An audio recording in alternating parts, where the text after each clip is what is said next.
नमस्कार, आदाब। मैं अनूप सोनी क्राइम पेट्रोल सतर्क के ब्लैक हेडलाइंस अध्याय के आज के एपिसोड में आप सबका स्वागत करता हूं।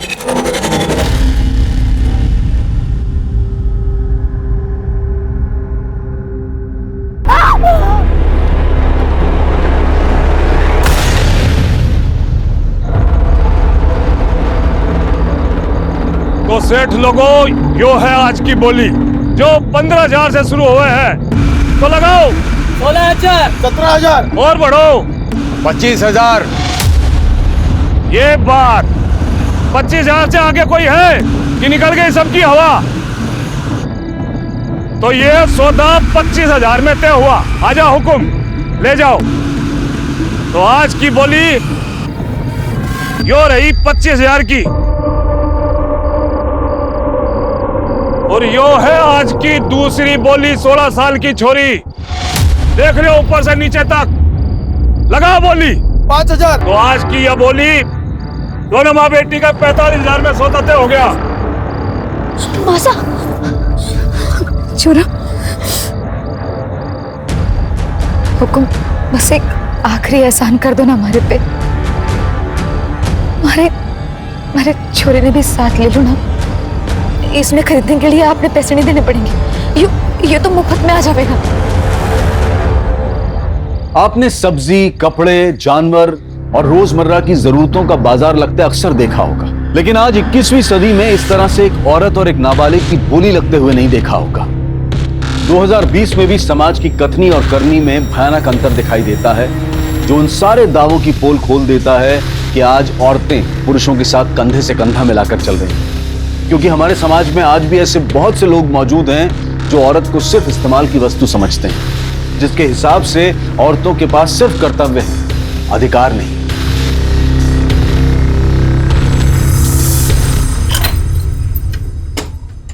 आ जाओ बेटा, आ जाओ। आओ, आओ। सामान वामान सब रख दो यहाँ पर, ठीक है? आज से तुम तीनों यही रहोगे। पर हुकुम, ये घर किसका है? अरे घर किसका वो छोड़ो ना, तुम लोग सब यहाँ सामान वामान रख दो। वैसे हुकुम, ये घर तो बहुत साफ सुथरा है, अच्छा है। काम का भी बता देते तो। आधार कार्ड है तेरे पास? हाँ है, पर आधार कार्ड क्यों? ला दी मुझे, दे। आ जा बेटा, बैठ।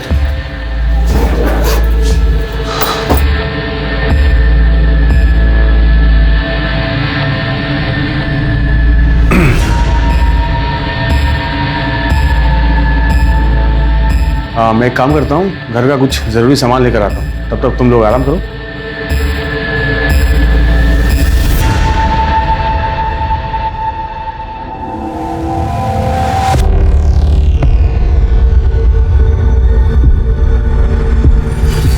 मासा, अपने आधार कार्ड देने की क्या जरूरत थी?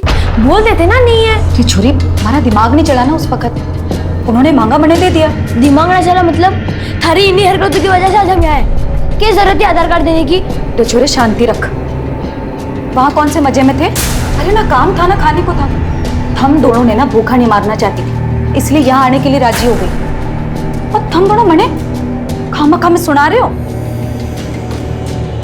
चलो कोई ना, सब ठीक हो जाएगा। कैसे ठीक होगा? अब तो तुमने आधार कार्ड भी दे दिया, अब तो मैं ऐसे भाग भी ना सकते।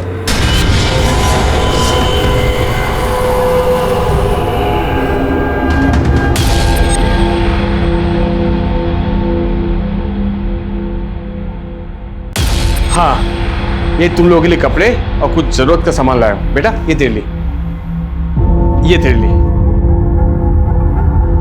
ये तेरे लिए, और मैं तुम लोग के लिए मोबाइल भी लाया हूं, तीनों के लिए, ठीक है?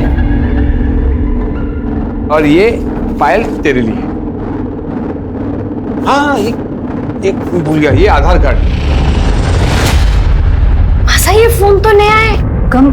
हाँ, ये सब आपने हमारे लिए किया? बिल्कुल। अब ये मोबाइल फोन दे दिया है तो इसमें अपना फोन नंबर भी दे देते तो। वो सब बाद में, पहले मुझे तेजस्वी का गिफ्ट तो देने दो। ये ले बेटा, तेरे लिए, जा खेल। अरे ऐसे क्या देख रही है? साड़ी पहन के नहीं दिखाएगी मुझे? जा उस कमरे में जा। और तू खड़ी खड़ी यहाँ क्या कर रही है? जा उस कमरे में कपड़े बदल के आ, जा।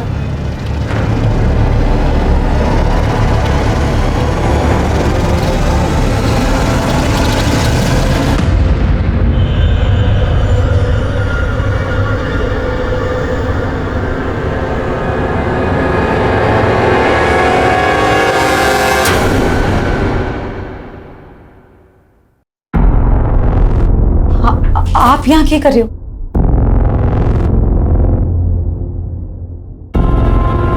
45,000 दिए हैं तेरे और तेरी बेटी के लिए। नई साड़ी, मोबाइल, रहने को घर, ऊपर से खर्चा अलग। वसूलना तो बनता है ना। वसूलना? ये आप ये कह रहे हो? कब मैं यहाँ ये सब करने नहीं आई। मरे जाने को।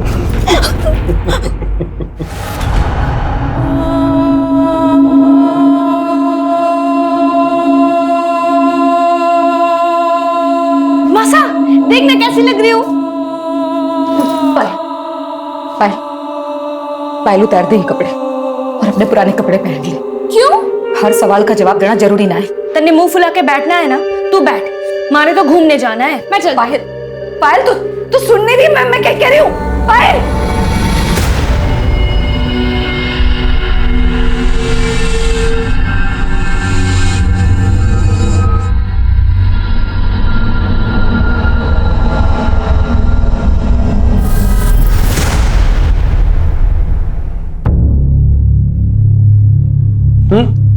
मेरा हो गया, मुझे मत दो। एक बात पूछनी थी। रोज रात में तो आप हमारे साथ तो रहते नहीं, तो फिर कहाँ जाते हो?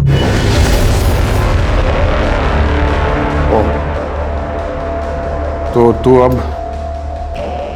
मुझसे सवाल करेगी? नाना हुकुम, क्यों बात नहीं। बस मैं तो ये जानना चाह रही थी कि अगर हमारे साथ नहीं रहते तो फिर किसके पास जाते हो? औकात में रह तू अपनी। खरीदा है मैंने तुझे, खरीदा है। शादी नहीं हुई हमारी जो बीवी का नाटक कर रही है तू। ये तो जानना चाहूं कि शादी कब करोगे? सारा मूड खराब कर दिया मेरा। मासा, कहाँ जा रहे हो? क्यों देखने कि शरीफ आदमी रोज रात में आखिर जाता कहाँ है।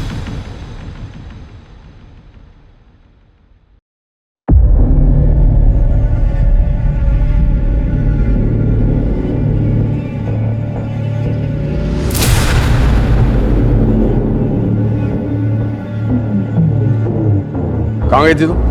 बाजार गई थी। ये लोग कौन है? चल अंदर जा, जा। हाँ, मगर ये है कौन? चल बताता हूँ, चल। चल।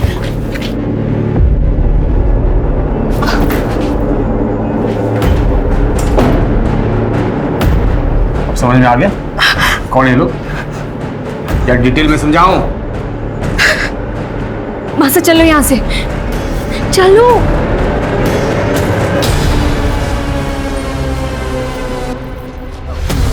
चल निकल यहाँ से। अब दोबारा कभी यहाँ दिखाई दी ना, जान से मार दूंगा मैं।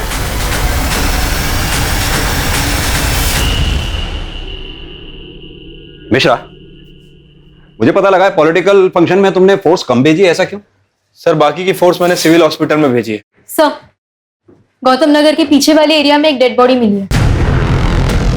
चलो गाड़ी निकालो। महेश, आरती, चलो। मारी मासा। सब मारी मासा और दीदी पता नहीं कहाँ चली गई है। सब उन्हें ढूंढना। घबराओ नहीं, आराम से बताओ क्या हुआ तुम्हारी मासा और दीदी को? हमारी मासा और दीदी 2 दिन पहले घर से निकले थे, अब तक वापस नहीं आए। घबराओ नहीं, हम ढूंढ लेंगे तुम्हारी मासा और दीदी को। दामिनी, बच्चे को पानी वानी पिला के इसे शांत करो, इसकी स्टेटमेंट ले लो। जाओ बेटा दीदी के साथ। मिश्रा चलो।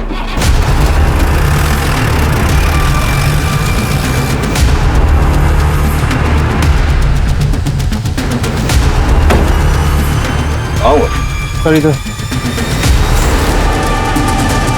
पर बॉडी पर चाकू जैसे किसी चीज से वार किए गए, लेकिन इतने सारे, पीठ पे, गले पे, चेहरे पे, हाथों पे।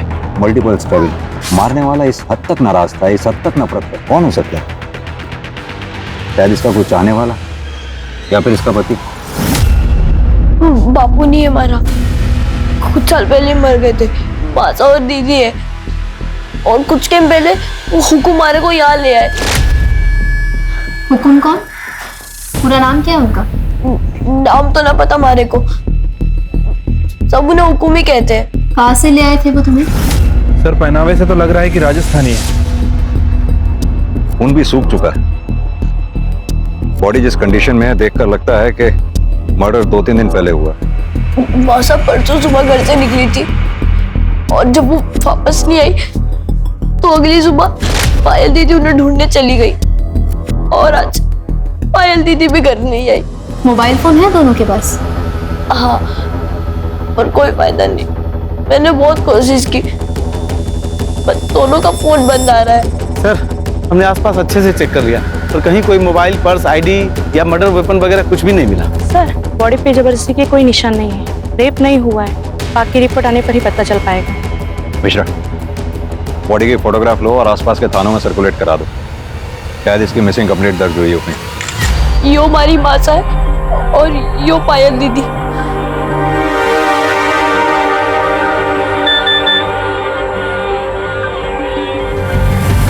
बेटा अभी मैं तुम्हें कुछ दिखाने वाली हूँ, घबराना नहीं, ध्यान से देखो और मुझे बताओ कि यही तुम्हारी माँ है? मासा, यो हमारी मासा। इन्हें क्या हुआ दीदी? मासा को क्या हुआ? मासा ऐसे ले शांत हो जाओ। मासा जागो, मासा, मासा, मासा। सर आज तक अपने करियर में मैंने ऐसा केस नहीं देखा, एक 12 साल के लड़के को अपनी माँ की बॉडी की शिनाख्त करनी पड़ी। मिश्रा, जाहिर सी बात है इस बच्चे तेजस्वी का सदमा बहुत गहरा है, हम चाह के भी इसका दुख कम नहीं कर सकते, लेकिन हाँ इसकी माँ रेवती को इंसाफ दिलाकर बहन पायल को सही सलामत ढूंढकर हम इसका दुख कम जरूर कर सकते हैं। लेकिन इसके लिए हमें पता करना होगा ये हुकुम है कौन जो रेवती और पायल को राजस्थान से खरीद कर इन तीनों को यहाँ कानपुर में लेके आया, मकान दिलाया, कपड़े दिलाए, मोबाइल फोन दिलाया। मिश्रा तुम एक काम करो, पता करो ये तीनों नंबर किसके नाम पे रजिस्टर हैं, शायद इसी के जरिए हम उस हुक्म तक पहुंच पाए और पायल को सही सलामत ढूंढ पाए। ठीक है सर।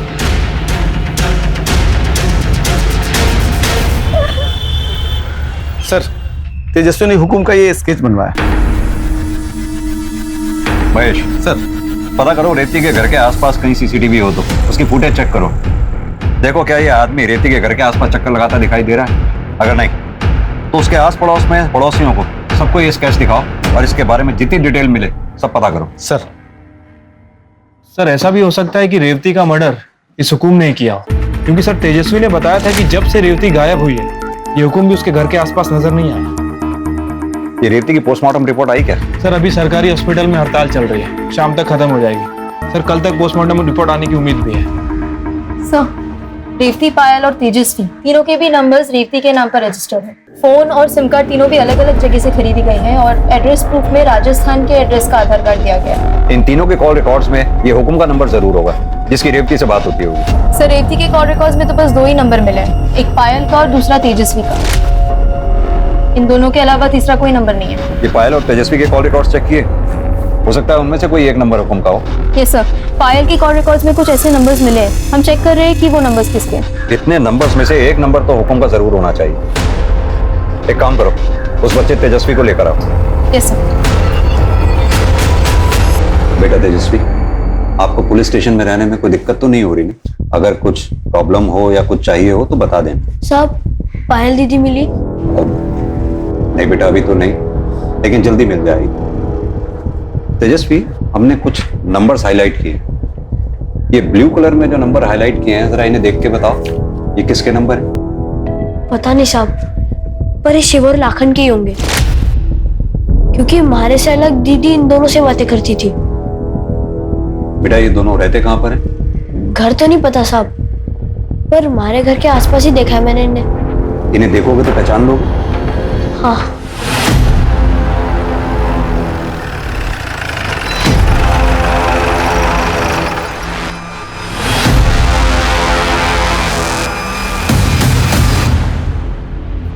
साहब वो दोनों है।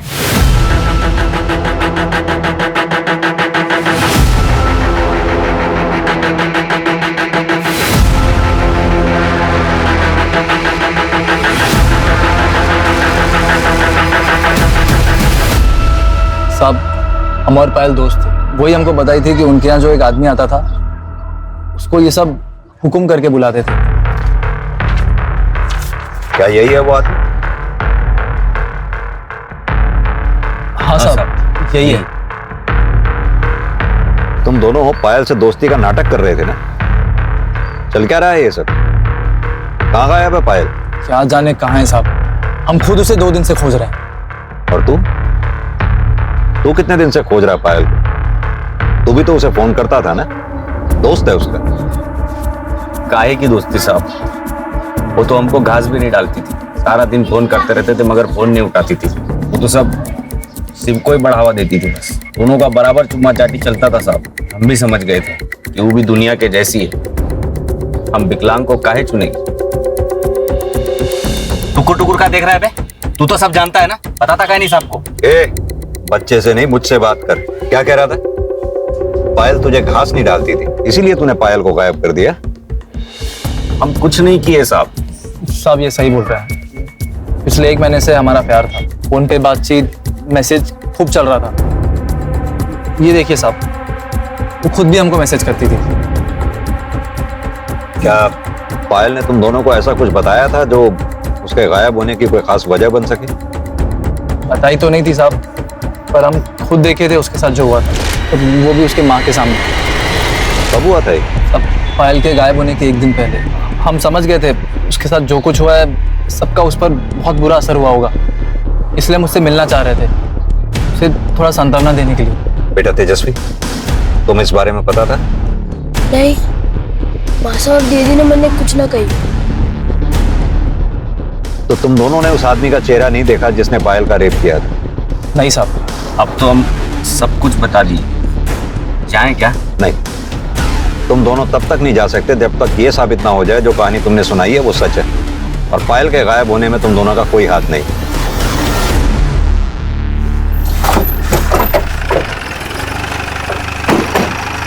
लेके आओ।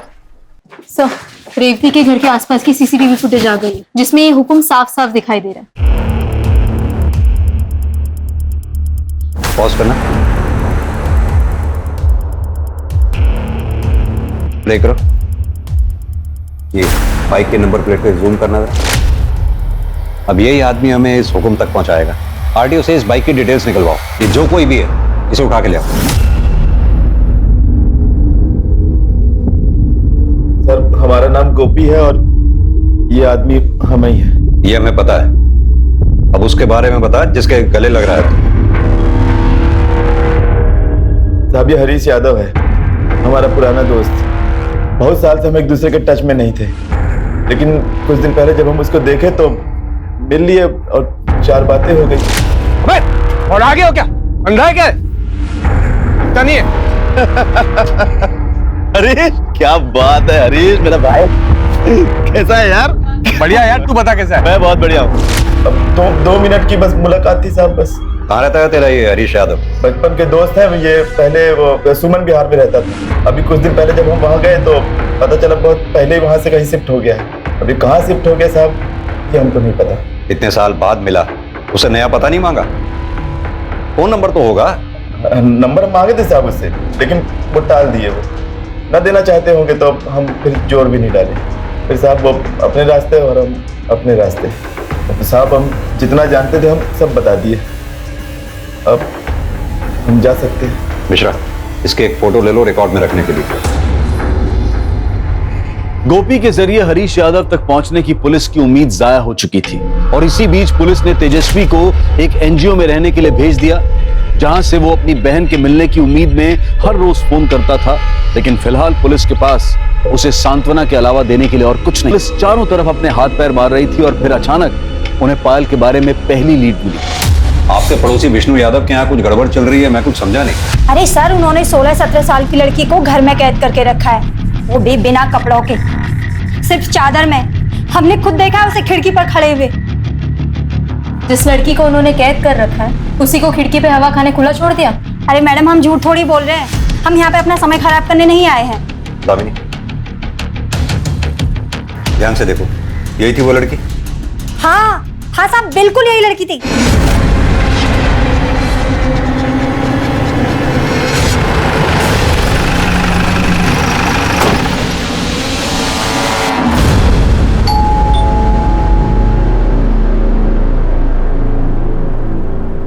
जी कहिए। साइड मिश्रा, घर का कोना कोना छान मारो।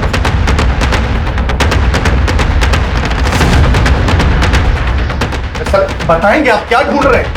आप हमें अपना काम करने दीजिए। पर हुआ क्या चाहिए आप लोगों को? सब पता चल जाएगा।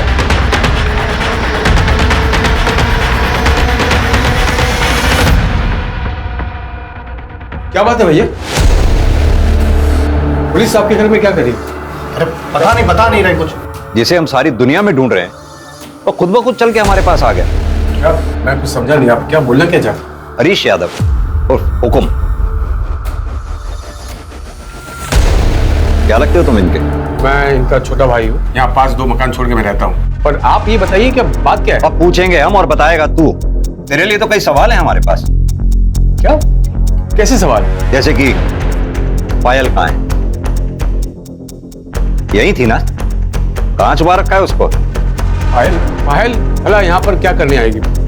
और हम क्यों छुपाएंगे उसको? कुछ दिन पहले प्रताप नगर में किसी लड़के के साथ देखा था मैंने उसको। अब पता नहीं उसका अता पता क्या है, मुझे नहीं मालूम। अता पता सब मिल जाएगा। दामिनी, हरीश के घर की भी तलाशी लो। एक मिनट, ये चल क्या रहा है इंस्पेक्टर साहब? बताएंगे। अब यहाँ कुछ नहीं मिला तो इसे परेशान करेंगे आप? भैया 1 मिनट लेने दीजिए तलाशी इनको। जब वहां भी कुछ नहीं मिलेगा इनको तसल्ली होगी तब। वैसे भी हम कुछ कहेंगे इनको, हमारी बात सुनने नहीं वाले। क्यों नहीं सुनेंगे? तू अगर सच बोलेगा जरूर सुनेंगे। अब सीधी तरह से ये बता कि रेवती और पायल को राजस्थान से क्यों खरीद के लाया था? ये क्या बेहुदा मजाक कर रहे हैं आप सर? सर मैं एक लेबर कॉन्ट्रैक्टर हूँ भैया। आप बिल्डिंग के कॉन्ट्रैक्ट लेते हैं, हमारे यहाँ पर सारे राज्य के मजदूर आते हैं। रेवती भी आई थी कहीं से मजदूरी के लिए। ये पास वाली बिल्डिंग में हमारा काम चल रहा था, मंदी की वजह से उसे बंद करना पड़ा हमें। सर मेरी शराफत देखिए, रेवती दो बच्चे लेकर आई थी ना, उसे मैंने प्रताप नगर में घर दिया रहने के लिए, राशन भरवाया उसके लिए, सब कुछ किया। आप मुझ पर इल्जाम लगा रहे हैं।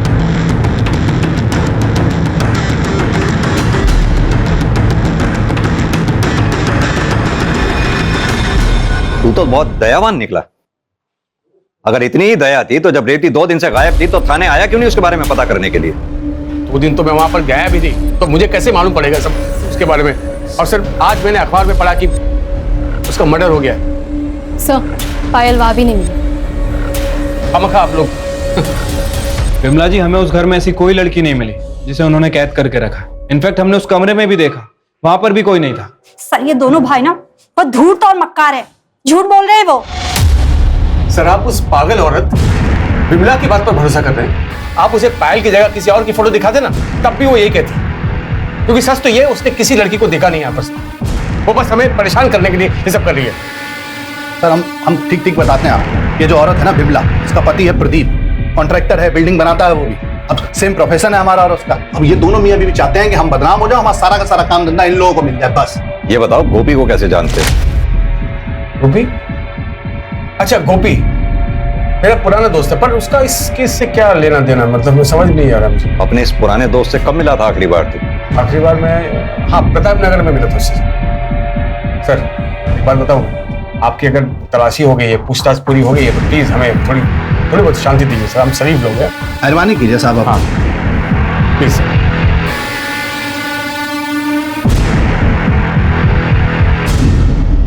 ये हरीश यादव का कच्चा चिट्ठा निकालो, कॉल रिकॉर्ड्स, मोबाइल रिकॉर्ड सब निकलवाओ।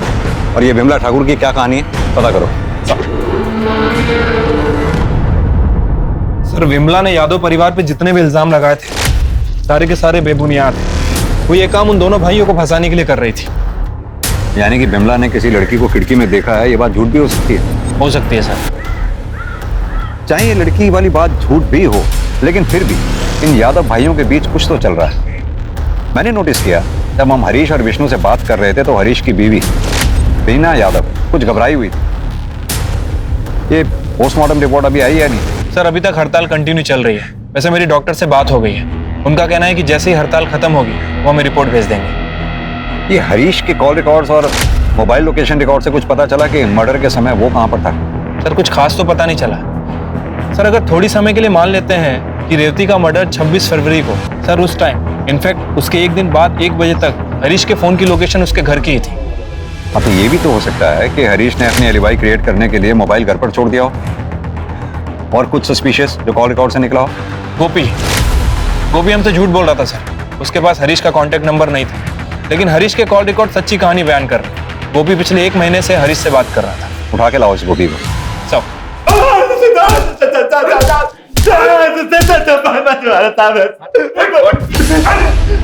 ये बोल के झूठ क्यों बोला? बता दो सब। एक दिन हरीश को प्रताप नगर में देखे तो हम हैरान हुए कि वो यहाँ कर के रहा है, क्योंकि साहब वो तो कानपुर की बहुत बढ़िया कॉलोनी में रहता था। तो साहब हम उसके ऊपर नजर रखनी शुरू कर दी है। फिर एक दिन हम जानबूझकर उससे ऐसे टकराए जैसे कि अचानक मिले। बढ़िया यार, तू बता कैसा है? मैं बहुत बढ़िया हूँ। प्रताप नगर में क्या कर रहा है? अरे काम से आया था मैं। काम से मतलब दोस्त कोई है? कई बार देखा तेरे को उस राजस्थानी औरत के आते जाते। क्या चल क्या रहा है? वो गरीब औरत है यार, पति नहीं, 2 बच्चे हैं, तो थोड़ी बहुत मदद कर देता हूँ यार, बस इंसानियत के तौर पर यार। तू तो जानता मैं शादीशुदा हूँ। और हरीश अच्छी तरह जानता था कि वो हमको मना नहीं कर सकता, नहीं तो हम उसकी पोल खोल देंगे। तो हम उससे पैसे हटने लगे। फिर हमको लगा कि पैसे से ज्यादा हमें और भी कुछ मिल सकता है।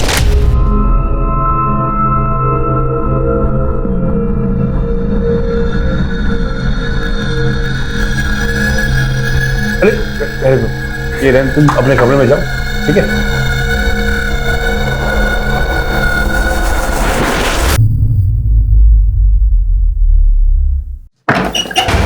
सब आप यहाँ क्या कर रहे हो? हैरान क्यों हो रही? बताया नहीं क्या हरीश तुमको? हाँ, आप जाओ यहाँ से। आओ इधर बंद कर। हम अम्मा कसम खा के कह रहे हैं साहब, हम सिर्फ एक ही बार सोए थे उसके साथ।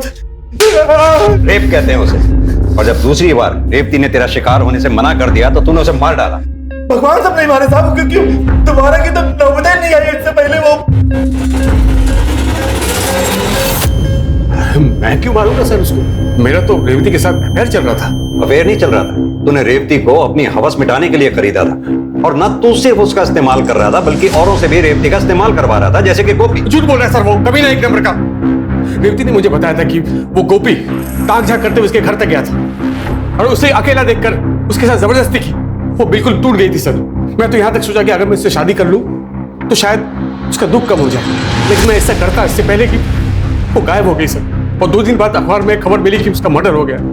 आपको बता नहीं सकता कितना झटका लगा मुझे सर। अगर इतना ही बड़ा झटका लगा था तो तू पुलिस स्टेशन क्यों नहीं आया उसके बारे में पूछताछ करने के लिए? ना ही तूने उसके बच्चों की सुध ली। पायल और तेजस्वी को ढूंढने में प्रताप नगर गया था, पर वो दोनों वहां नहीं थे, चले गए थे कहीं। और आप ही ने तो बताया कि पायल लापता है।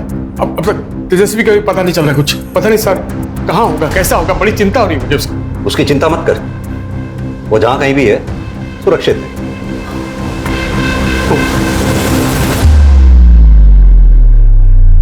सर आपने इस हरीश को जाने क्यों दिया?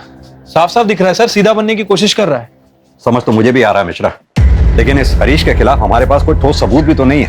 सर ऐसे तो सबूत शिव और लाखन के खिलाफ भी नहीं है। छोड़ दो उन्हें। लेकिन सर देखो मिश्रा, इन तीनों का कनेक्शन पायल से है, तो पायल जरूर इन तीनों में से ही किसी एक के पास होगी। ये जानने के लिए थोड़ा बहुत तो रिस्क लेना ही होगा। सर मुझे लगता है कि हमें यादव परिवार की औरतों से भी बात करना चाहिए, क्योंकि अगर ये विमला सच बोल रही है, मेरे ख्याल से इन औरतों को भी कुछ ना कुछ पता होगा। नहीं मिश्रा, मुझे नहीं लगता यादव परिवार की औरतें अपना मुंह खोलेंगी। मुझे तो वो भी विक्टिम ही नजर आती हैं।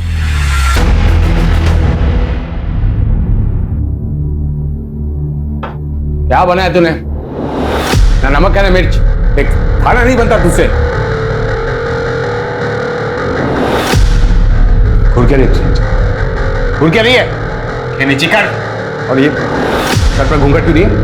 हाँ, और गलती करना चाहती तू?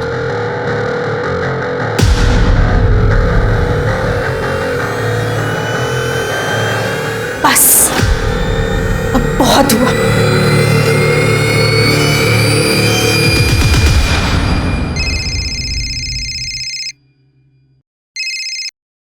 हाँ जी बोलिए। क्या? एक मिनट रुकिए। सर एनजीओ से फोन है, तेजस्वी का कुछ पता नहीं चल रहा। उन्होंने आसपास बहुत ढूंढा, कहीं मिल नहीं रहा। व्हाट? तेजस्वी के नंबर पे कॉल करो।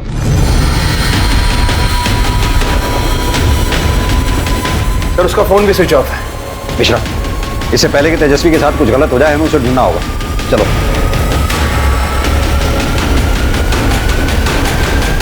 तेजस्वी,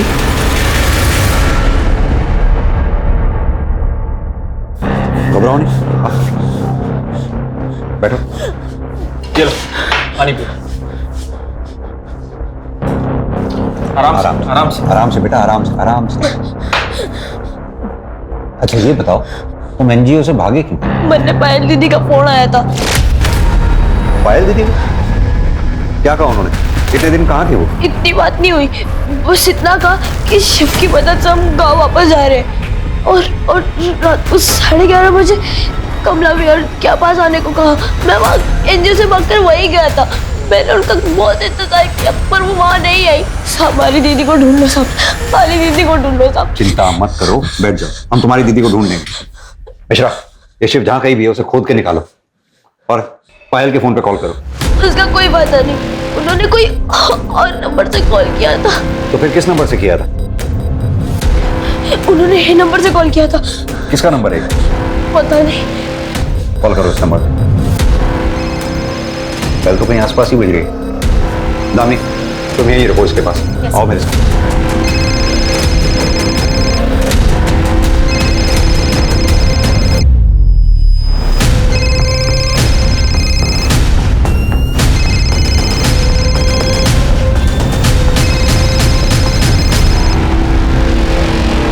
सर 27 मई की शाम को पायल अपनी माँ रेवती को ढूंढने के लिए हमारे घर पर आई थी। फिर हरीश ने बोला कि वो उसकी माँ को ढूंढेंगे और फिर ये भी बोला कि जब तक उसकी माँ नहीं मिलती है पायल हमारे घर पर रह सकती है और अपने छोटे भाई को भी ला सकती है। मगर ये सब वो सिर्फ उसे बेवकूफ बनाने के लिए बोल रहा था। उसके बाद हरीश ने विष्णु के घर में ले जाकर पायल को कैद कर दिया। शुरू में मैं भी पायल से बहुत नाराज थी क्योंकि उसकी माँ रेवती की वजह से मेरी बसी बसाई गृहस्थी उजड़ रही थी। उस दिन जब वो खिड़की के सामने विमला से मदद मांगने के लिए गई थी तब मैंने ही उसे पीछे खींचकर खिड़की के सामने अपना गुस्सा निकालने गई थी। मगर उसकी हालत देखकर पायल के साथ जो कुछ भी हो रहा था वो सुनकर मेरी रूह कांप गई। फिर उसने मुझे ये भी बताया कि ये सब कब और कैसे शुरू हुआ। कौन? जिसने रेवती की आंखों के सामने पायल का रेप किया वो विष्णु था। अगर पायल विष्णु के घर पे थी तो हमें उस दिन क्यों नहीं मिली जिस दिन हम विष्णु के घर पे पायल को ढूंढने गए? क्योंकि सर हरीश ने आपकी गाड़ी को विष्णु के घर के सामने खड़े होते देख लिया था। इससे पहले कि आप घर के अंदर जाते वो पीछे के दरवाजे से घर के अंदर गया।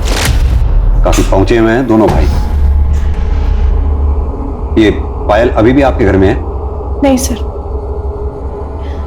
मुझे पता था कि आज हरीश और विष्णु घर लेट आने वाले हैं, इसलिए मैंने पायल को भगाने का प्लान बनाया। उसे अपना फोन दिया और उसने अपने बॉयफ्रेंड शिव और अपने छोटे भाई को फोन करके ये बोला कि वो कमला बिहार मतलब मेरे घर के पास रात को आ रहे। उसके बाद क्या हुआ?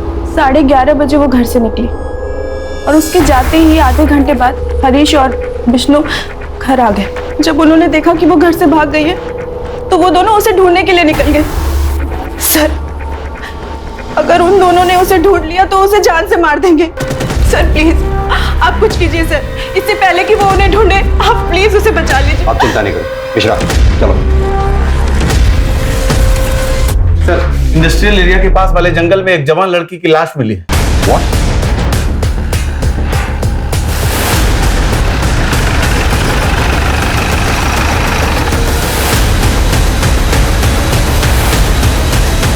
और इसे भी रेवती की तरह किसी धारदार हथियार से मारा गया। सर इसकी बॉडी पे भी बहुत सारे जख्म हैं। बॉडी चेक करो। Yes sir.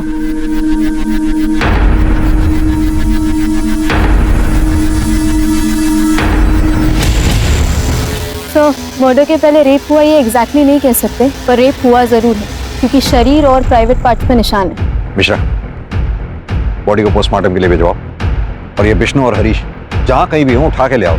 सर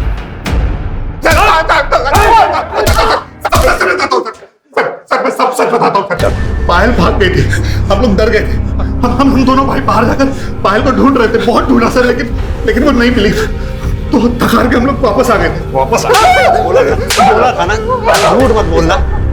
इतनी रात को सीसीटीवी फुटेज में सिर्फ एक गाड़ी इंडस्ट्रियल एरिया की तरफ जाते हुए दिखाई दी, जो गाड़ी तुम दोनों की है। और इतना ही नहीं, उस गाड़ी में खून भी मिला है, जो फॉरेंसिक रिपोर्ट आने के बाद क्लियर हो ही जाएगा कि वो खून पायल का है, उस पायल का जिसे तुम दोनों भाई दिन रात रेप करते रहे।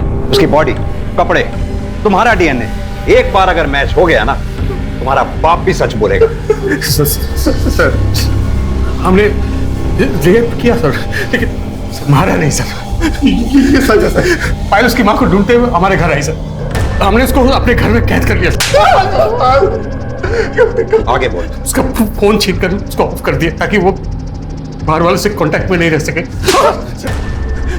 एक गुनाह तो कबूल कर लिया तुम दोनों ने, अब मर्डर के बारे में भी सच बोल दो, वरना इसे देख रहे हो ना मिश्रा, खाल उधेड़ देगा तुम दोनों के। सर मैं सच बोल रहा हूँ सर। हमने बस उसका रेप किया सर, उसको मारा नहीं सर। को इतनी बुरी तरह से तोड़ो कि सारी गर्मी निकल जाए।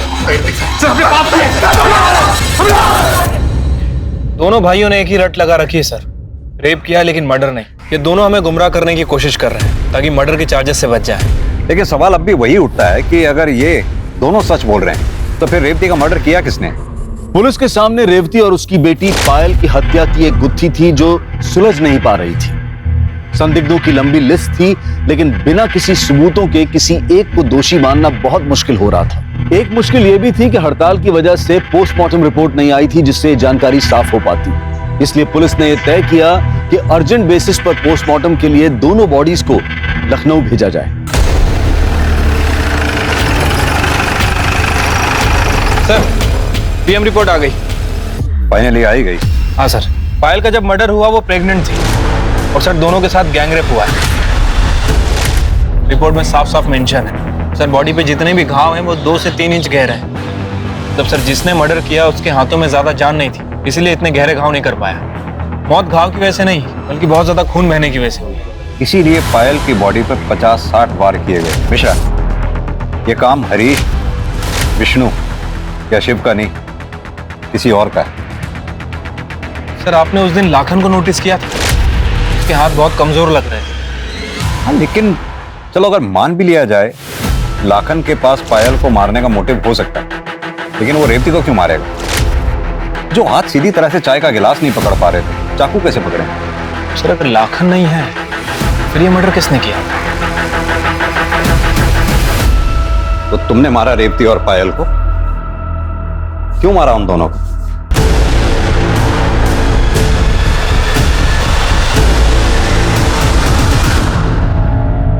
मारे को बिल्कुल अच्छा ना लगा था जब कोई हमारी मासा की बेइज्जती करता था।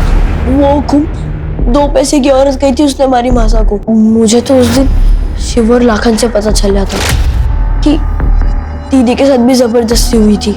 मासा गुस्से में हुकुम से बात करने घर से निकली और उसका कुछ फायदा नहीं था, इसलिए मैंने उनका पीछा किया और गौतम नगर के पास पहुंचते ही जब मासा घर ना लौटी तो पायल दीदी बहुत घबरा गई थी। वो घर से निकली और कही कि मासा को ढूंढने जा रही है, फिर वो भी वापस ना आई। फिर मैं आपके पास उसके गायब होने की शिकायत लिखवाने आया। जब मुझे पायल दीदी का फोन आया तो उसने मुझसे कही कि हम गांव वापस जा रहे हैं। मैं बहुत खुश था, उसकी कही हुई जगह पर उससे मिलने भी गया। दीदी, तेजस्वी, कहाँ चले गए थे आप? दीदी, तारा यो क्या हाल किसने किया? ये तुझे किसने मारा? कुमार उसके भाई ने रोज जबरदस्ती करते थे मेरे साथ। मैं तो पहले भी यहाँ नहीं आना चाहता था, पर मासा ने जबरदस्ती करके मुझे झोंक दिया इस नरक में, इसलिए मार दिया दोनों को मैंने। माना कि तुम्हारी माँ रेवती और बहन पायल के साथ जो कुछ भी हुआ बहुत गलत हुआ, लेकिन पुलिस थी ना, उनके गुनाहगारों को सजा देने के लिए। तुम्हें इस तरह से कानून अपने हाथ में नहीं लेना चाहिए। तेजस्वी के जुर्म कबूल करने के बाद भी पुलिस ने विष्णु और हरीश को तब तक पूछताछ के लिए रखा जब तक उन्होंने कबूल नहीं कर लिया कि हरीश ने पायल और रेवती को राजस्थान में हुई अवैध नीलामी से खरीदा था। पायल किससे प्रेग्नेंट थी ये जानने के लिए विष्णु और हरीश का डीएनए पायल के फीटस से मैच करवाया गया, जो कि विष्णु से मैच हुआ और दोनों को पॉक्सो एक्ट के तहत कड़ी सजा सुनाई गई। तहकीकात में पता चला कि रेवती विधवा थी और उसके रिश्तेदारों ने उसे किसी बिचौलिए को बेचा था और उस बिचौलिए ने आगे उसे हरीश को बेचा। बेशक तेजस्वी की कच्ची उम्र अपराधी और निर्दोष में फर्क नहीं कर पाई, जिसके कारण उसने अपनी ही मां और बहन की हत्या कर दी। लेकिन उस मासूम की इस मनस्थिति के लिए वो सभी लोग जिम्मेदार हैं जिन्होंने उसे इस हाल में पहुंचाया। कोरोना वायरस से बचाव के लिए सरकार और प्रशासन ने कई कदम उठाए हैं। हम सबके लिए बहुत जरूरी है कि हम उनके दिए गए निर्देशों का सही तरह से पालन करें, अफवाहों पर विश्वास न करें, डर का माहौल न फैलने दें। हमें पूरा विश्वास है कि हम सब एक साथ मिलकर इस आपदा को जड़ से मिटाने में सफल रहेंगे। क्राइम पेट्रोल सतर्क के ब्लैक हेडलाइंस अध्याय के आज के एपिसोड में आप सबका स्वागत है। आज के केस में हम देखेंगे होली के दिन शुरू हुआ अपराध का ये खेल कैसे इंसानी रिश्तों को जज्बात के भंवर में उलझा देता है और एक के बाद एक कई जिंदगियां तबाह हो जाती हैं। गुलाल का रंग भी लाल होता है और खून का रंग भी लाल। गुलाल को जब हवा में उड़ा दिया जाता है तो जिंदगी खुशियों से भर जाती है, लेकिन वहीं जब खून बहता है तो जिंदगी हाथ से फिसल जाती है। होली है! होली है! होली है! होली है! होली है!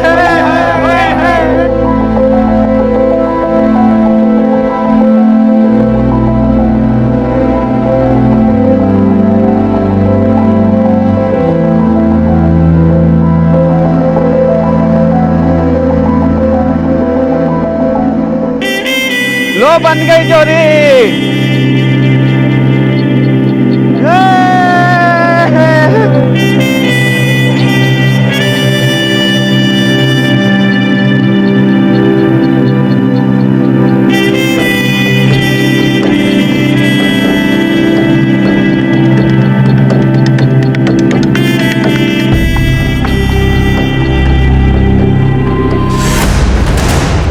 ये क्या किया तुमने? अरे जिससे ब्याह करना होता है ना, उसी के माथे पे गुलाल डालते हैं। तो कर लेंगे ना ब्याह। डरते थोड़ी है किसी से।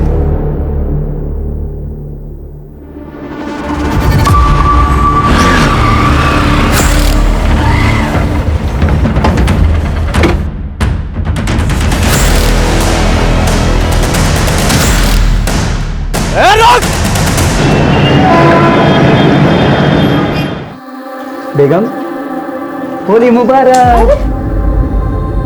आपको भी होली मुबारक। आप मेरे त्योहारों का भी कितना ख्याल रखते हो ना। देखो ना, मेरे लिए होली भी खेल रहे हो। तेरे लिए तो कुछ भी।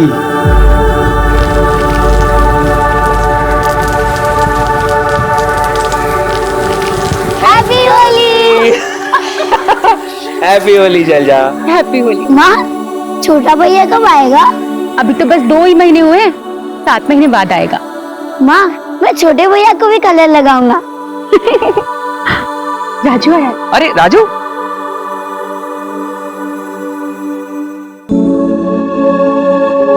होली की शुभकामनाएं राजू, जीते रहो। होली की शुभकामनाएं साहब। हैप्पी होली राजू। हैप्पी होली सोनू। राजू, आपको भी होली की बहुत सारी शुभकामनाएं। तुम अभी भी स्कूल जा रहे हो या चाय के ठेले पे दिन भर काम करते हो?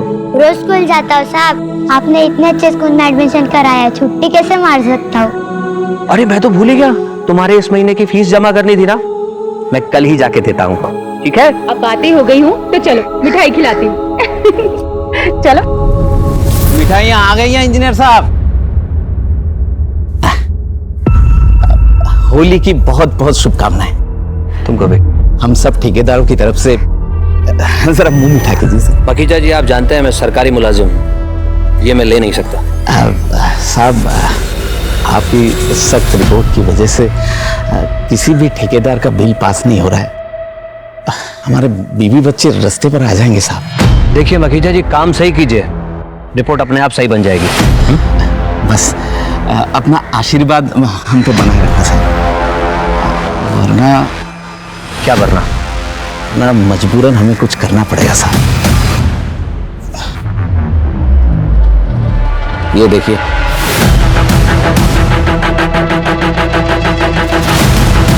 मुझे धमकाने आया? तेरी हिम्मत कैसे हुई यहाँ आने की? तुझे तो मैं देख लूंगा यहाँ से, तुझे मैं देख लूंगा।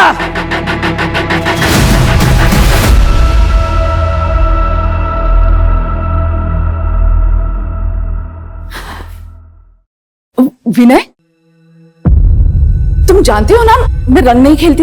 मेघला, मैं यहाँ तुमसे कुछ और बात करने आया हूँ। मखीजा आया था।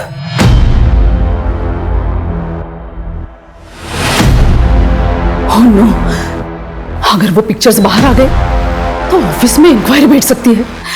मेरा सारा रेपुटेशन खराब हो जाएगा, यहाँ तक कि प्रमोशन भी रुक सकता है, और ऊपर से घर परिवार टूट जाएगा। सो अलग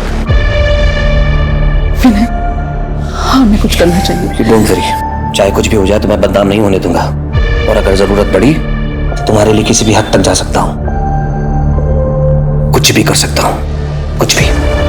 रिलैक्स।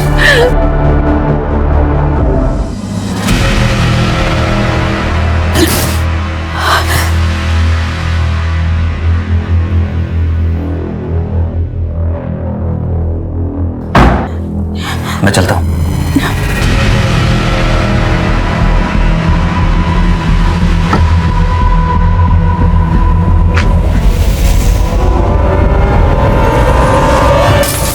रानी, मेरी मॉम से दूर रहना, वरना सर फोड़ दूंगा। तू मेरी बहन को नजर उठा के देखेगा? हाँ, उसके माथे पे गुलाल भरेगा? रुक जाओ। अम्मा, ये हमारे रेवती पर गुलाल डाला है और कह रहा ना उससे ब्याह रचाएगा। संग्राम, संग्राम, ये उन लोगों की परंपरा है, और आज के दिन ना तुम अपने दिमाग को जरा ठंडा रखो। अरे आज खून से नहीं, रंगों से खेली जाती है, समझे? आप सब लोग अपने घर जाइए और खुशी से होली मनाइए।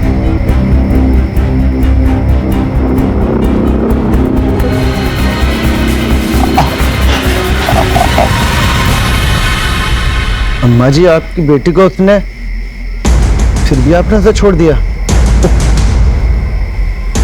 अगला चुनाव विधायक के लिए, हर चीज ठंडी करके खानी चाहिए। इस महाधुप को गांव के बाहर तो निकलने दो, फिर बताते हैं इसे।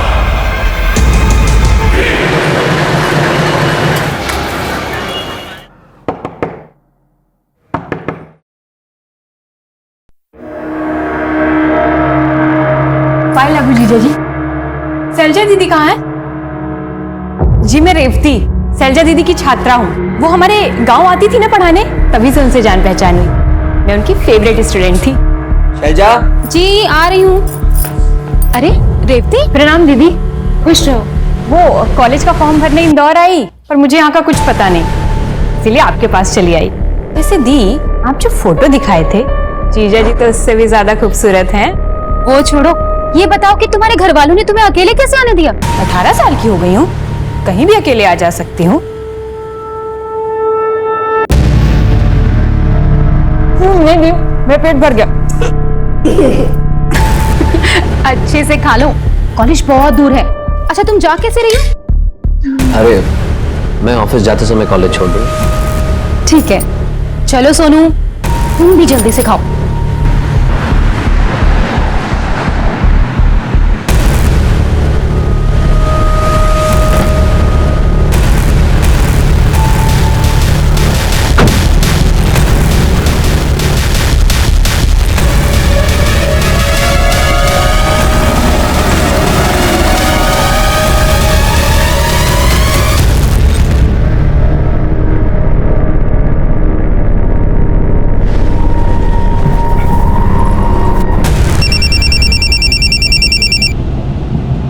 हेलो, मखीजा ने अपने सोशल नेटवर्किंग साइट पे एक मैसेज डाला है कि आज 12 बजे तक सरकारी अफसरों के छुपे हुए रिश्तों का बड़ा खुलासा होने वाला है।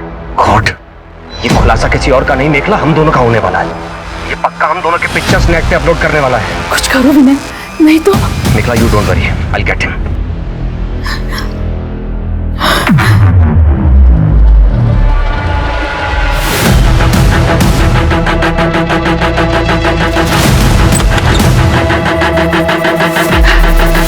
नमस्कार नमस्कार।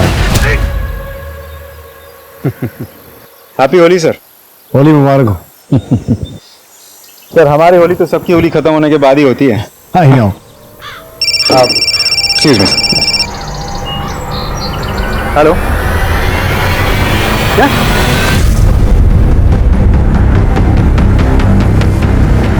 फोन किसने किया था? मैंने। पूरा घर चेक करो, बॉडी का पंचनामा करके इसे पोस्टमार्टम के लिए भिजवाओ। सर विनय कुलश्रेष्ठ, एग्जीक्यूटिव इंजीनियर। होली के दिन विनय के साथ इनका झगड़ा हुआ था, विनय ने इनको धमकाया भी था। तेरी हिम्मत कैसे हुई यहाँ आने की? सर ये फोटो देखिए, ये विनय और विनय के सीनियर कॉलीग मेखला, मैं इन दोनों को जानता हूँ। पूरा गांव छान मार, वो जहां भी दिखे उसे लेकर आ अभी इसी वक्त। चल। जी अम्मा जी। माँ,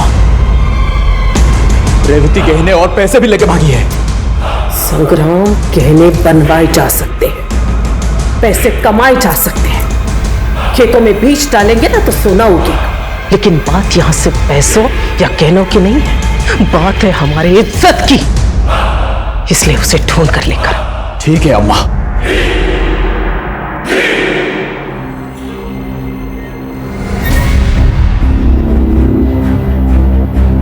अच्छा वो पैसे और गहने लेके आई हो? मैं अपने और माँ दोनों के गहने और पैसे लेकर आई हूँ। ये देखो, ये और ये रहे गहने, ये देखो।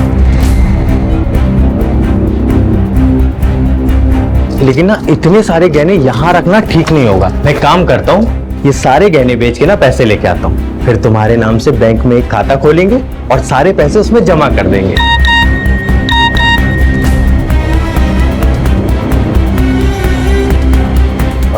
अच्छा सुनो ना। हाँ? मेरे ना अभी एक भाई आ रहे हैं, उन्होंने ही हमारी रहने की व्यवस्था की है।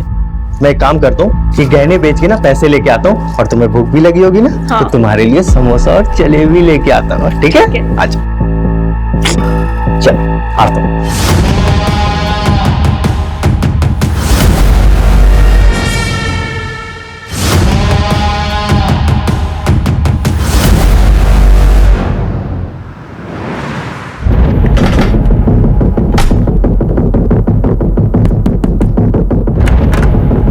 सर आप विनय कहाँ है? ऑफिस गए हैं। क्यों सर, क्या हुआ? वो ऑफिस पहुंचे नहीं, उससे पहले ही कहीं और चले गए। आपको मालूम है कहाँ गए? मुझे नहीं पता सर, मैं तो खुद सुबह से टेंशन में हूँ। उन्हें कई बार फोन मिलाया पर उनका फोन ऑफ जा रहा है। वो कभी ऐसा नहीं करते, मगर आप लोग उन्हें क्यों ढूंढ रहे हैं? ठेकेदार मखीजा का मर्डर हुआ, वहां से विनय का आईडी और मखीजा के फोन में विनय की ये फोटो मिली।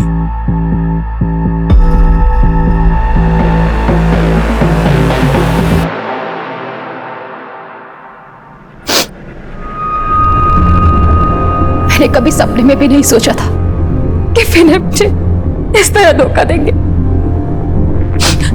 शैलजा जी, मैं समझ सकता हूँ आप पे क्या बीत रही है। विनय अगर घर वापस आते हैं या उनसे कोई कांटेक्ट होता है तो तुरंत हमें इन्फॉर्म कीजिए। जी।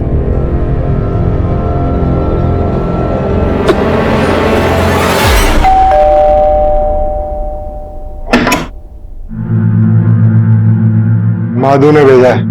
जी आइए।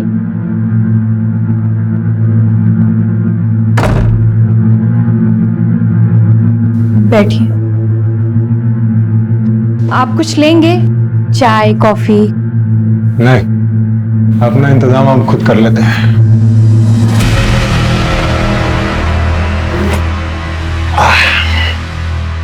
अरे तुम खड़ी क्यों? बैठो ना। ये क्या कर रहे हो? महादू आता ही होगा, उसी से बात करना। अरे माधु क्या आप कंचे खेलने आएगा? आओ। अरे मेरा हाथ छोड़ो, ये क्या कर रहे हो? शर्म नहीं आती अपनी होने वाली भाभी के साथ? अरे किसकी भाभी? तेरे वास्ते रोकड़ा पैसा दिया है माधु को। झूठ बोल रहे हो, ऐसा नहीं हो सकता।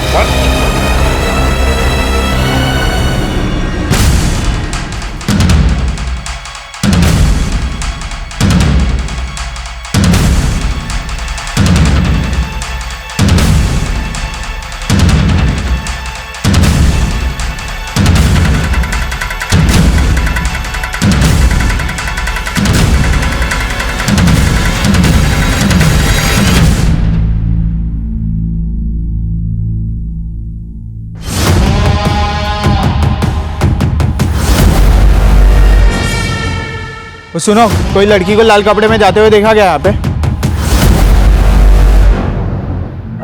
हाँ, अभी अभी एक लड़की ऑटो में बैठकर उस तरफ गई है।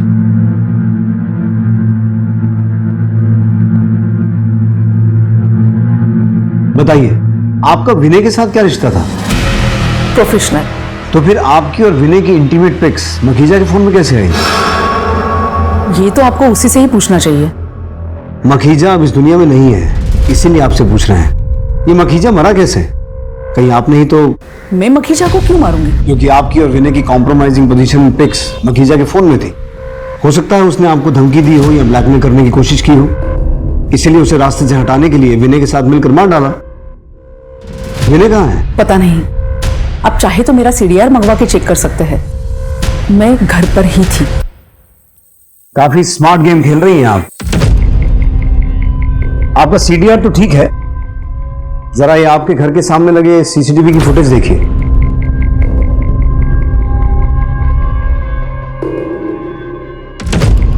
आपके बेटे रोनी की विनय के साथ क्या दुश्मनी थी? पता नहीं किसकी नजर लग गई मेरी बेटी की गृहस्थ जीवन में। ये सब कैसे हुआ बेटा? मुझे तो खुद कुछ समझ नहीं आ रहा। सुबह तो ये ऑफिस के लिए निकले थे और रेवती को कॉलेज छोड़ना था। रेवती कौन है? नानखेड़ा से आई थी माँ। नानखेड़ा?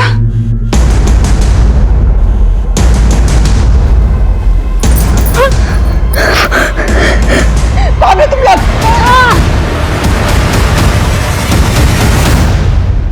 रोनी, विनय कहाँ है? हाउडानो सर।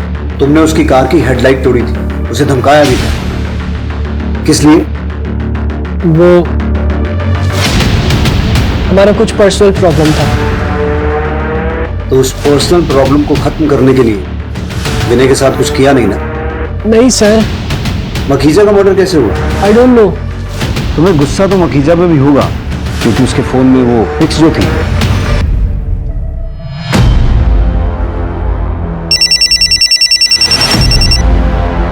हेलो, मेरे बच्ची को उठा के ले गए साहब। कौन लोग थे? बड़े अजीब लोग थे, मुंह पर कपड़ा बांध रखा था। मैं उन्हें पहचान नहीं पाई। रेवती के बारे में पूछ रहे थे। रेवती कौन? किसी नानखेड़ा गांव से आई थी। दामाद जी उसे कॉलेज छोड़ने गए थे। दामाद जी तब से ही गायब है। मेरे बाल बच्चे बहुत खतरे में हैं। उनकी जान को खतरा है साहब। आप उनकी मदद कीजिए जल्दी। मेरी बेटी पेट से है। विजय, आसपास के सभी पुलिस स्टेशन, चेक नाके, टोल नाके, हर जगह इन्फॉर्म करो। नाकाबंदी होनी चाहिए, हर गाड़ी चेक होनी चाहिए, और बाहर गेट का जो सीसीटीवी है उसकी फुटेज निकालो। ये फोन किसका है? मेरी बेटी शैलजा का। विजय, इसके मैसेजेस और कॉल लॉग चेक करो, हो सकता है कोई लीड मिले। जी, आप चिंता मत कीजिए, हम पूरी कोशिश करेंगे।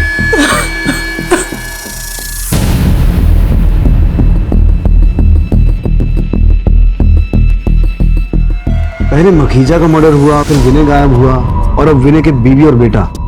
तो ये सब विनय का किया धरा तो नहीं है? मखीजा का मर्डर करके अपनी फैमिली को यहां से निकाल के धीरे धीरे गायब होने की कोशिश कर रहा। रेवती नानखेड़ा गांव से थी, और ये लोग भी गांव खेड़े के ही लग रहे हैं, चेहरे ढके हुए हैं। कहीं सबके तार रेवती से जुड़े तो नहीं है? विजय, नानखेड़ा पुलिस से रेवती के बारे में और जानकारी निकालो। सर, एक चीज नोटिस की आपने? दिखा रहा हूं, ये देखिए, गाड़ी में नंबर प्लेट ही नहीं है। जितने भी चेक नाके हैं सबकी सीसीटीवी फुटेज चेक करो, देखो ये गाड़ी कौन कौन से रास्ते से होकर गुजरी है। साहब,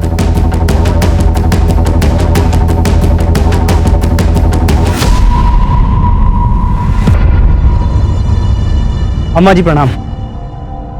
वो इंदौर पुलिस ने हमें पूछताछ करने के लिए कहा कि आपकी बेटी रेवती कैसी है और कहाँ है। रेवती,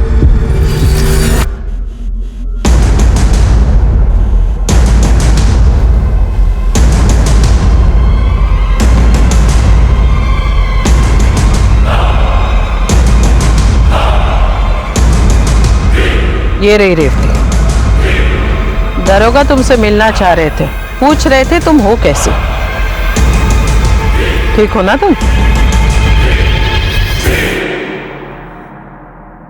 हो गई तसल्ली?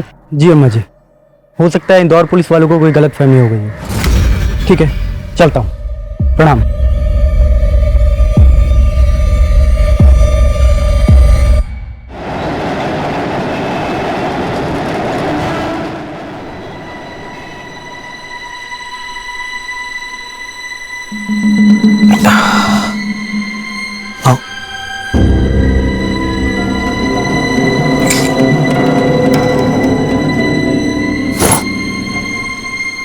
आज से यही अपना घर होगा। अब तुम्हें किसी से डरने की जरूरत नहीं है। इसे ही हम अपना आशियाना बनाएंगे। लेकिन मुझे यहाँ के लिए कुछ सामान खरीदना होगा। तुम उसकी टेंशन मत लो। मेरा पार्टनर है बिलाल, उसकी बीवी है बिल्लो भाभी, वो तुम्हारी खरीदारी में मदद कर देंगी।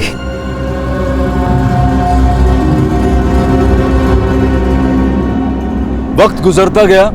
पुलिस उधेड़बुन में थी कि आखिर विनय, उसकी पत्नी शैलजा और बेटा सोनू कहां हैं और रेवती की सच्चाई क्या है। तहकीकात में कुछ दिन गुजर गए। बहुत सारे सबूतों की और संदिग्धों की जांच पड़ताल की गई, लेकिन सारे सवाल वैसे के वैसे थे। न मेखला कुछ बोल रही थी और न ही रोनी। अब तो इंदौर और उसके आसपास के क्षेत्रों में सबकी जुबान पर सिर्फ एक ही सवाल था कि मखीजा का हत्यारा कौन था। विनय और उसके परिवार के साथ क्या हुआ? क्या वो कहीं भाग गए थे या उन्हें अगवा किया गया था, या फिर वो जिंदा भी थे या नहीं?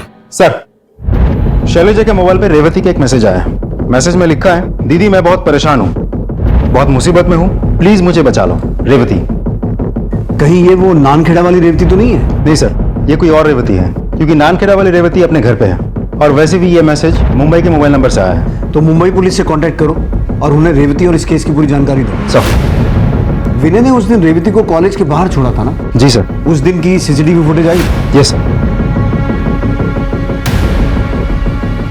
ये कॉलेज गेट की सीसीटीवी फुटेज है।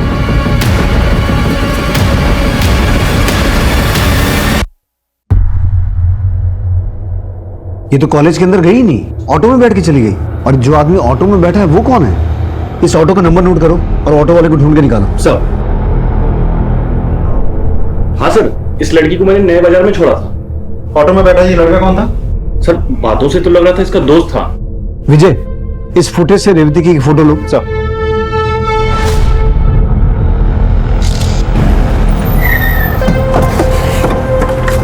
सर, यहीं उतारा था, वहां दोनों अंदर गए थे। सुनिए,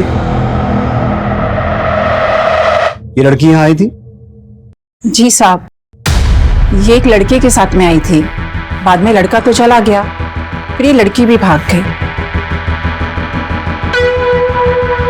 अगर नानखेड़ा की रेवती अपने घर पे है तो फिर ये रेवती कौन है? और वो लड़का कौन हो सकता है जो इसे यहाँ लेके आया था? और फिर वो रेवती जिसने मुंबई से शैलजा के फोन पे मैसेज किया था। टोटल 3 रेवती हैं और तीनों किसी न किसी तरीके से इस केस से जुड़ी हुई हैं।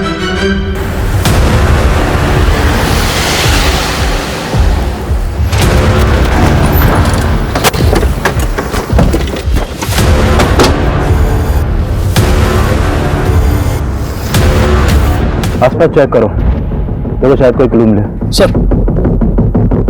Lucky Tailor. सर, शर्ट पे लकी टेलर का लोगो है। अरे लकी टेलर तो काफी फेमस है, मुंबई 6 में। एक काम करो, बॉडी को पोस्टमार्टम के लिए भेजो। टेलर से चल के बात करते हैं। सर। मुंबई में अचानक मुंबई पुलिस को एक अनजान आदमी की लाश मिलती है और सवाल ये उठता है कि क्या इस केस के तार भी इंदौर केस से जुड़े हुए थे? इंदौर पुलिस पहले ही मखीजा की हत्या, विनय और उसके परिवार की गुमशुदगी और 3 रेवतियों की गुत्थी सुलझाने में जुटी हुई थी। क्या मुंबई में मिली अनजान लाश इन सभी केसेस को और भी पेचीदा बना देने वाली थी? या फिर अभी एक ऐसा सच सामने आने वाला था जो इन सभी समीकरणों को बदल देने वाला था?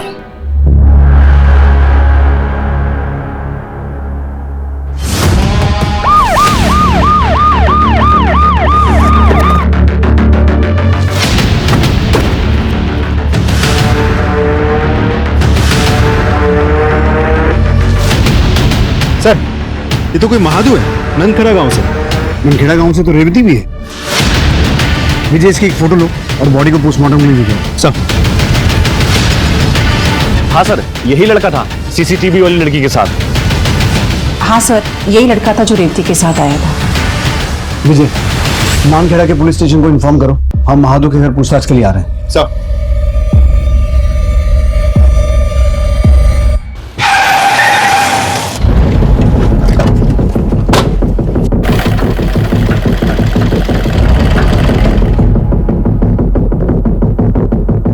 हमें मालवानी के पास एक लाश मिली है जिसकी शर्ट पर आपकी दुकान का टैग है। जो भी शर्ट आप बनाते हैं उन सभी शर्ट्स पर 3 अलग अलग रंगों के बटन लगाते हैं आप? नहीं साहब। तो फिर ये क्या है? ये तो बिलाल। कौन बिलाल? इलेक्ट्रिशियन है, उसी ने तो हमारे दुकान का फिटिंग किया था, उसे ही ये सब शौक है। कहाँ रहता है ये?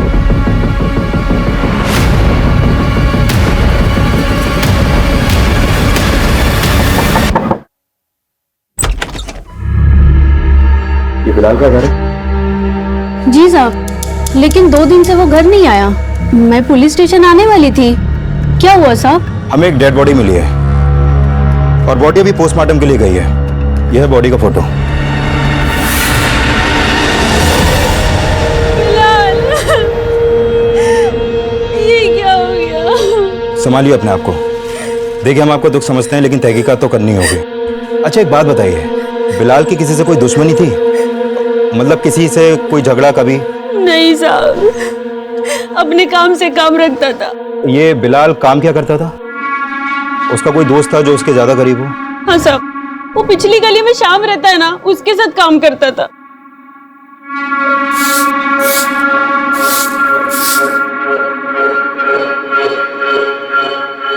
जी। हाँ साहब, ये हमारा बेटा महादू है। इसकी गलत हरकतों के कारण मैंने इसे घर से निकाल दिया था साहब। क्यों? ऐसा क्या हुआ? कोई काम धाम ही नहीं करता था, बस ताली पी के पड़ा रहता था साहब। आपको क्या लगता है उसके साथ किसी की कोई दुश्मनी थी, लड़ाई झगड़ा? यहाँ गांव में तो नहीं साहब, पता नहीं इंदौर में किसी से दुश्मनी हुई हो। तो उसने आपसे कभी संपर्क तो किया होगा, कभी कुछ बताया कि उसको किसी से खतरा है या ऐसा कुछ? नहीं साहब, हमारी उससे कोई बात ही नहीं हुई है। ठीक है, जैसे ही बॉडी का पोस्टमार्टम हो जाएगा आपको इत्तला करेंगे, आप बॉडी क्लेम कर सकते हैं। जी सर।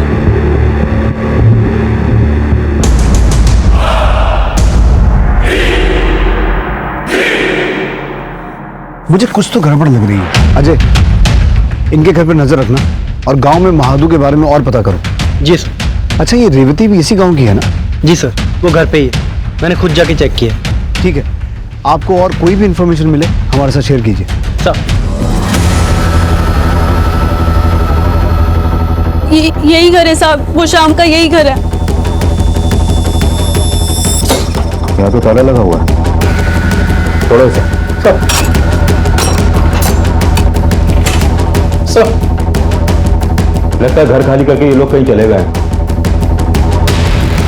पूरे घर की तलाशी लो। सर। उधर चेक करो।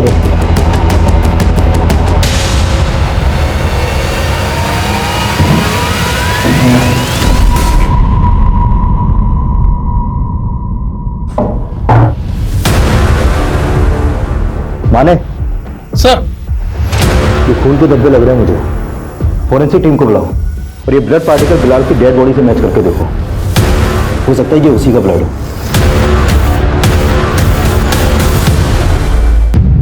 दाल में कुछ काला तो है। पहले मखीजा का मर्डर हुआ, फिर विनय गायब हुआ, सोनू और शैलजा गायब हुए, फिर महादू की हत्या हुई, पर वो है कौन? और इन 3 रेवती का इस केस से क्या कनेक्शन है? रेवती और शाम के रूम में मिले खून के धब्बे आपके पति बिलाल के ही हैं। साहब, ये रेवती और शाम ने मेरे शौहर को मारा है। आप इन दोनों को जेल में ठूस दो। हमने शाम का फोन सर्विलेंस पे डाल दिया है, जैसे वो फोन ऑन करेगा पकड़ा जाएगा। आपके पास रेवती का कोई नंबर है? नहीं साहब। ये बात समझ में नहीं आ रही है। ये रेवती है कौन? ये आई कहां से? और इसका इंदौर की शैलजा से क्या रिश्ता है? एक मिनट।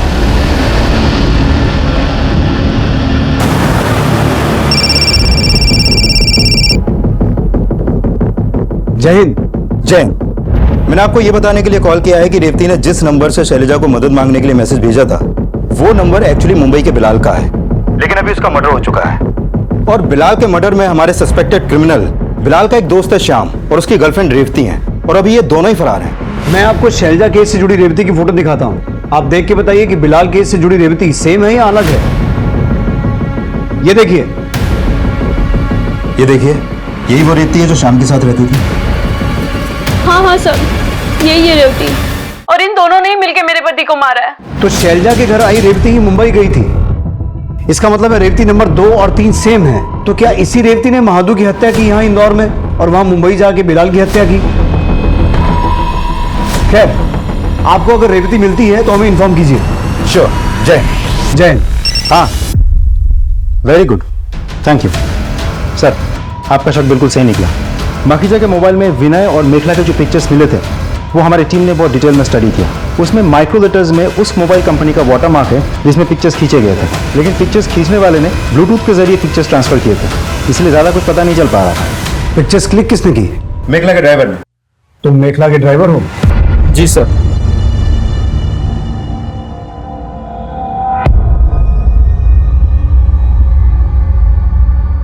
ये फोटो तूने क्यों क्लिक की?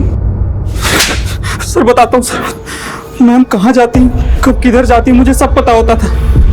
मखीजा सर ने मुझे पैसे दे के बोला मेखला मैम पर, विनय सर पे तुम नजर बनाए रखो, उन्हें ही सर अपनी ठेकेदारी में इस काम की जरूरत थी। सर मैंने चुपके से दोनों का फोटो क्लिक किया और मखीजा सर को दे दिया। सर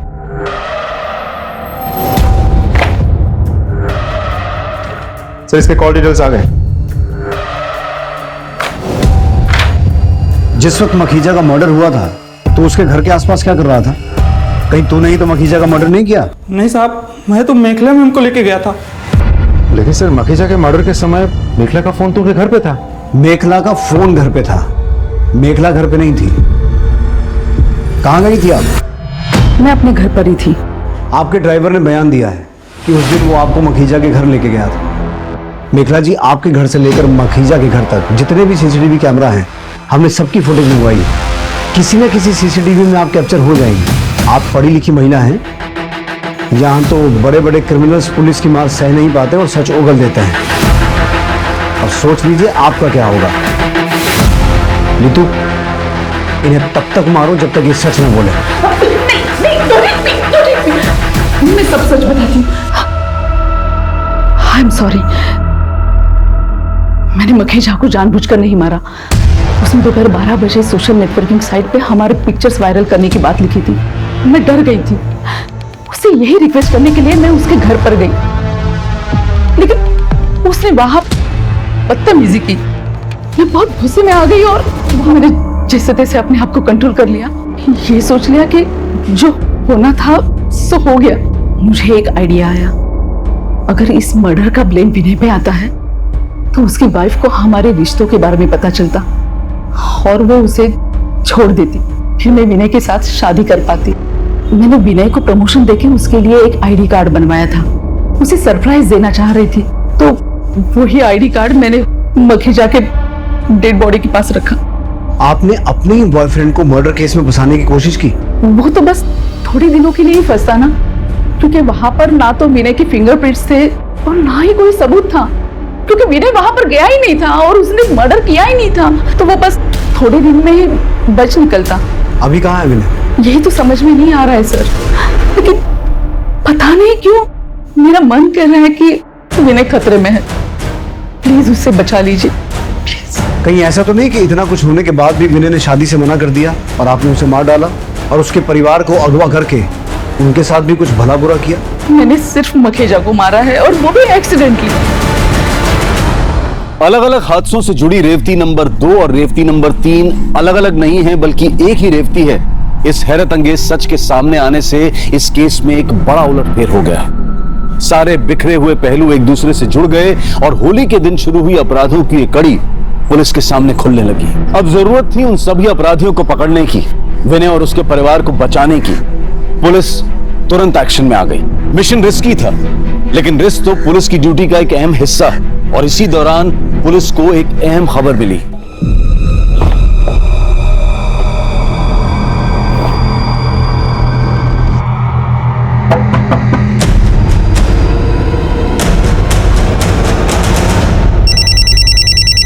जय हिंद। बोलिए। जय हिंद।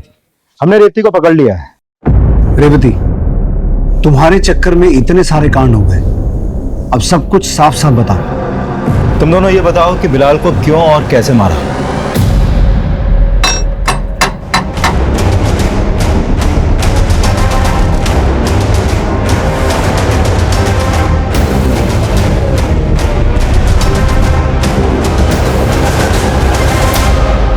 हमने बिलाल को मार के उसकी बॉडी झाड़ियों में फेंक दी। तुम नामखेड़ा के महादू के साथ यहाँ इंदौर में क्या कर रही थी और शैलजा के घर कैसे पहुंची? सर, मैं नानखेड़ा की सरपंच अम्मा जी की बेटी हूँ। क्या? जी।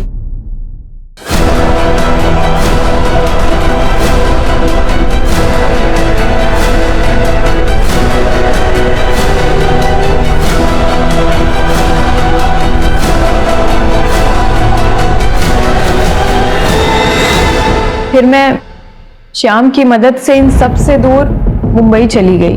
तो तुम सिर्फ थोड़ी देर छिपने के लिए शैलजा के घर गई थी और फिर मुंबई चली गई। यहाँ पहले विनय गायब हुआ, फिर शैलजा और सोनू गायब हुए, महादू का मर्डर हो गया। क्या शैलजा दीदी की पूरी फैमिली गायब हो गई?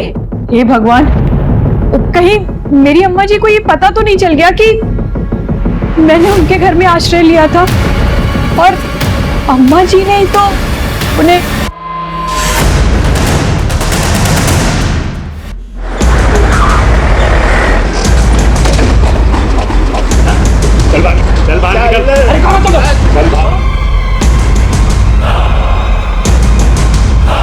रेवती कहाँ?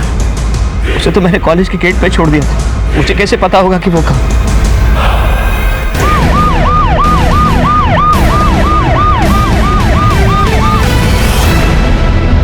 आपके घर की तलाशी लेनी है, वारंट दिखाओ।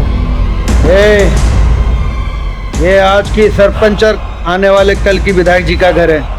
यहाँ वारंट कुछ नहीं चलता। चलो निकलो यहाँ से। मैं वार्निंग दे रहा हूं, अगर पुलिस के काम में दखलंदाजी की तो मुझे गोली चलानी पड़ेगी। ए दरोगा, क्यों मेरे हवेली की तलाशी लेना चाहते हो? आपकी बेटी रेवती कहाँ है? तो घर पे। बुलाइए। रेवती,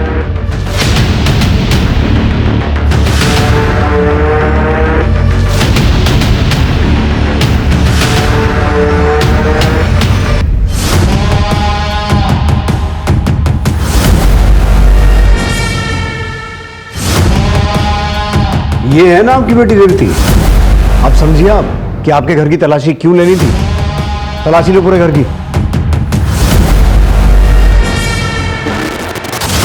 सर,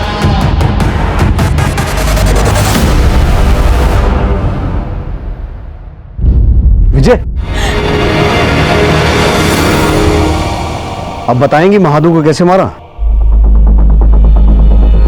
मुझे नहीं मालूम। नीतू, सबके सामने मारो इसे। सब मैंने मारा।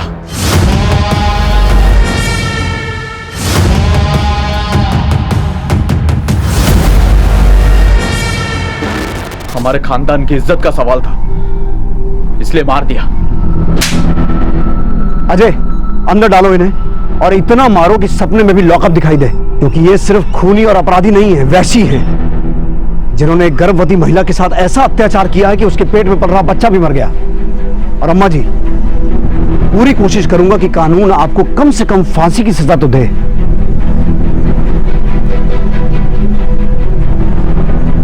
आप सब भी जाइए यहां से। देखा रेवती, तुम्हारे एक झूठ में कैसा खेल रच लिया। मैं मानता हूं तुम्हारे साथ भी बहुत कुछ गलत हुआ है, लेकिन तुम्हारे उस एक झूठ में कई जिंदगियों का सच बदल दिया। विजय, इसे भी ले चलो। पुलिस ने पुख्ता सबूतों और गवाहों के साथ अपराधियों को कोर्ट में पेश किया और उन्हें सजा दी गई। लेकिन ये कहानी यही खत्म नहीं होती है। अम्मा जी और संग्राम ने अपने खानदान की इज्जत बचाने के नाम पर जो अपराध किए, उसका समर्थन करने वाले बहुत से लोग इस समाज में मौजूद हैं, जो आज भी ये नहीं मानते हैं कि जन्म और जात पात का भेदभाव करना गलत है। हम सब इंसान ही हैं, और जिस दिन हम किसी भी इंसान को उसके जन्म से नहीं बल्कि उसके कर्मों से जज करना शुरू करेंगे, तो शायद उसी दिन से बहुत सारे अपराध अपनी जड़ से ही मिट जाएंगे। दोस्तों, कोरोना वायरस से बचाव के लिए सरकार और प्रशासन ने कई कदम उठाए हैं। ये बहुत जरूरी है कि हम उनके द्वारा दिए गए निर्देशों का सही तरीके से पालन करें, अफवाहों पर विश्वास ना करें और डर का माहौल ना बनने दें। हमें पूरा विश्वास है कि हम बहुत जल्द एक साथ मिलकर इस आपदा को जड़ से मिटाने में सफल रहेंगे। अब मैं अनूप सोनी आपसे विदा लेता हूं। फिर मुलाकात होगी क्राइम पेट्रोल सतर्क के ब्लैक हेडलाइंस अध्याय में एक और नए केस के साथ। और याद रखें, क्राइम और आपके बीच में सिर्फ इतना फर्क है कि आप कितने सतर्क हैं। सतर्क रहें, सुरक्षित रहें। जय हिंद। इस तरह के और भी एपिसोड देखने के लिए हमारे चैनल को सब्सक्राइब करें और बेल आइकन दबाना ना भूलें।